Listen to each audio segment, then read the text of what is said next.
Bahujan Samaj party के तत्वाधान में ज्ञान के प्रतीक, भारत रत्न एवं संविधान रचिता, समतामूलक समाज के सूत्रधार डॉक्टर भीमराव अंबेडकर का 66वां परिनिर्वाण दिवस सूर्य सदन के प्रेक्षागृह में मनाया गया। सब समाज के गरीब, पीड़ित, शोषित और वंचित समाज को जीवन की मुख्य धारा से जोड़ने वाले, भारत की महिलाओं को गुलामी की जंजीरों से आजाद कराने वाले मसीहा बाबा साहब डॉक्टर भीमराव अंबेडकर के चित्र पर पुष्प अर्पित कर उनको श्रद्धांजलि दी। भारी संख्या में आए डॉक्टर भीमराव अंबेडकर अनुयायियों ने यह साबित कर दिया कि जो बहुजन हित की बात करेगा वही देश और प्रदेश में राज करेगा। बसपा नेताओं ने आधुनिक भारत के जन्मदाता, शोषित वंचितों के मसीहा को श्रद्धांजलि देकर बाबा साहब की मूल मंत्र शिक्षित बनो, संगठित रहो और संघर्ष करो को अपनाकर बाबा साहब के सपने को साकार करने में जुटी बसपा मुखिया मायावती को उत्तर प्रदेश की मुख्यमंत्री बनाने की अपील की। आज सूर्य सदन में परम पूज्य बाबा साहब डॉक्टर भीमराव अंबेडकर जी के 66वें महापरिनिर्वाण दिवस पर जनपद आगरा की ओर से एक श्रद्धांजलि कार्यक्रम आयोजित किया गया है। इस अवसर पर हम लोग सभी बाबा साहब के किए गए कार्यों की स्मरण कर रहे हैं और भविष्य में हम लोग उनके बताए हुए रास्ते पर चलें, जिससे हम लोग शासन सत्ता तक पहुंच सकें। आज बाबा साहब का परिनिर्वाण दिवस है, 66वां परिनिर्वाण दिवस पर लोग प्रतिज्ञा करते हैं और मैं लोगों से यही कहूँगा कि बाबा साहब भारत रत्न जो देश को चलाने का संविधान दिया और एक ऐसा संविधान दिया जो सर्व समाज को जोड़े रखने में, भाईचारा बनाए रखने में, इस देश को आगे ले जाने में ये संविधान बहुत उपयोगी साबित हो सकता है अगर इसको ईमानदारी के साथ काम करें। तो मेरा यही अनुरोध और निवेदन है कि संविधान को, जो संविधान के चलाने वाले हैं, उनसे मेरा ये निवेदन है कि आज परिनिर्वाण दिवस है बाबा साहब का, तो उनकी याद में आप इस संविधान को बड़ी ईमानदारी के साथ चलाएं, लोगों को न्याय दें, देश को आगे ले जाने पे काम करें। देखिए, मैं सबसे पहले बाबा साहब को अपनी श्रद्धा के सुमन अर्पित करती हूँ। मैं सभी को बस यही संदेश देना चाहती हूँ कि यदि हम बाबा साहब को वाकई में सच्ची श्रद्धांजलि देना चाहते हैं तो उनके लिए सबसे बड़ी सच्ची श्रद्धांजलि यही है कि हम उनके विचारों का प्रचार और प्रसार करें। और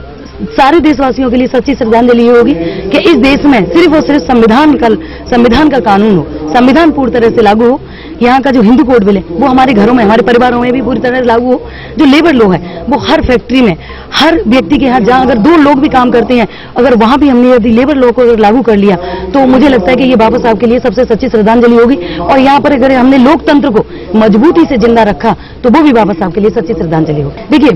देश की सारी पार्टियां जो बाबा साहब की बात कर रही हैं वो लोगों को लुभाने के लिए, और एक वोट जो है, आप जानते समाज में एक वोट है जो कि बाबा साहब के नाम से ही चलता है, उस वोट को लुभाने के लिए सिर्फ काम कर रही हैं और सिर्फ वो बातों में काम कर रही हैं, बातों के नाम ले रही हैं, लेकिन वो बाबा साहब को न चाहती हैं। उनका सबसे पहला एजेंडा, यदि लोग उनके उसमें आ जाते हैं तो पहला एजेंडा उन्हें बाबा साहब को इस देश से बाहर करना है, बाबा साहब के संविधान को लागू नहीं करना है। आप भी जानते हैं कि आज भी लेबर लॉ को आप देखते हैं कितने परसेंटेज में खत्म कर दिया गया है, जो कि यहाँ के सबसे गरीब, दबे कुचले और अनपढ़ लोगों के लिए था, जो कि उनके लिए मजबूती देता था, एक ताकत था, आज उसी को समाप्त कर दिया है। तो हम कैसे विश्वास कर लें? वो सिर्फ नाम ले रही हैं, सिर्फ वोट को लुभाने के लिए, लेकिन वो बाबा साहब को मान नहीं रही है। मैं जनता से यही अपील करूंगी कि यदि जनता मुझे 2022 में, जैसा कि मुझे बहन जी ने आशीर्वाद दिया है, यदि जनता अपना विश्वास और भरोसा मुझ पर बना करके अगर 2022 में अगर मुझे जिताती है और बहन जी की सरकार बनती है, तो हम जनता को ये विश्वास दिलाते हैं कि हम इस प्रदेश में, जो कि इस देश का सबसे बड़ा है उत्तर प्रदेश, जहां आपके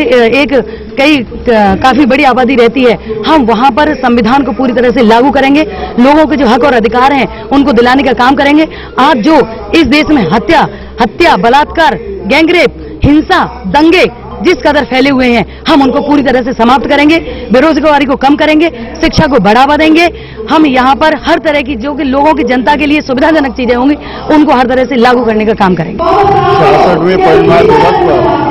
श्रद्धांजलि सभा का सूर्य सदन में जो आयोजन किया गया है, मैं सर्वप्रथम अपनी पार्टी की ओर से श्रद्धा सुमन अर्पित करता हूँ, अपनी विधानसभा की ओर से, जिले की ओर से अपनी श्रद्धा सुमन अर्पित करता हूँ। साथ ही साथ अपील और अनुरोध करना चाहूँगा बहुजन समाज पार्टी के प्रत्येक कार्यकर्ता, पदाधिकारी, समर्थक साथी से, तो जब चुनाव हो, चुनाव से पूर्व कमर कस लें और अपने बूथ से, अपने सेक्टर से, अपनी विधानसभा से बहुजन समाज पार्टी को जिता करके भेजें, यही सच्ची श्रद्धांजलि होगी। क्योंकि परम पूज्य बाबा साहब का जो मिशन है, जो मूवमेंट है, उसको लेकर के बहुजन समाज पार्टी चल रही है और बहुजन समाज पार्टी का प्रत्येक कार्यकर्ता, पदाधिकारी, समर्थक ये संकल्प लेकर के आज जाएगा कि आने वाले चुनाव में बहन कुमारी मायावती जी की फिर बहुमत की सरकार बनाने के लिए अपना सर्वोच्च न्यौछावर कर देंगे। आज बाबा साहब के 66वें महापरिनिर्वाण दिवस पर जनसमूह की उपस्थिति को देखते हुए ऐसा लग रहा है कि लोगों के मन में आज भी बाबा साहब के प्रति सच्ची श्रद्धांजलि है और ऐसे बाबा साहब को हम दिल से श्रद्धांजलि अर्पित करते हैं कि जब आपने देखा होगा एक समय में लोगों को पढ़ने का अधिकार नहीं था, लेकिन आज लोगों को पढ़ाने का अधिकार है। तो ऐसे बाबा साहब ने जो संघर्ष किया है, जो दिशा निर्देश दिए हैं, उन पर हमें चलना होगा, जब भी बाबा को सच्चे मन से हमारी श्रद्धांजलि अर्पित होगी। आज हम लोग सभी लोग यहाँ सूर सदन में इकट्ठे हुए हैं बाबा साहब का 66वां परिनिर्वाण दिवस मनाने के लिए। इस शोक संवेदना में सभी लोग अपने अपने तरफ से श्रद्धांजलि अर्पित कर रहे हैं। हमारे आगरा की 9 विधानसभाओं से सभी लोग यहाँ एकत्रित हैं और सब लोग अपने सच्चे मन से बाबा साहब के चरणों में उनके लिए श्रद्धांजलि अर्पित करने के लिए यहाँ सब लोग इकट्ठे हुए हैं। जय भीम। आज बाबा साहब के 66वें परिनिर्वाण दिवस पर हम सभी लोग श्रद्धांजलि अर्पित करते हैं और लोगों से यही उम्मीद करते हैं कि उनके बनाए हुए संविधान का पालन करें, उस पर चलें। आज हम यहाँ आए हुए सभी परम पूज्य बाबा साहब को सच्ची श्रद्धांजलि अर्पित करते हैं और जो बाबा साहब ने जो संविधान बनाया है उनको पूरा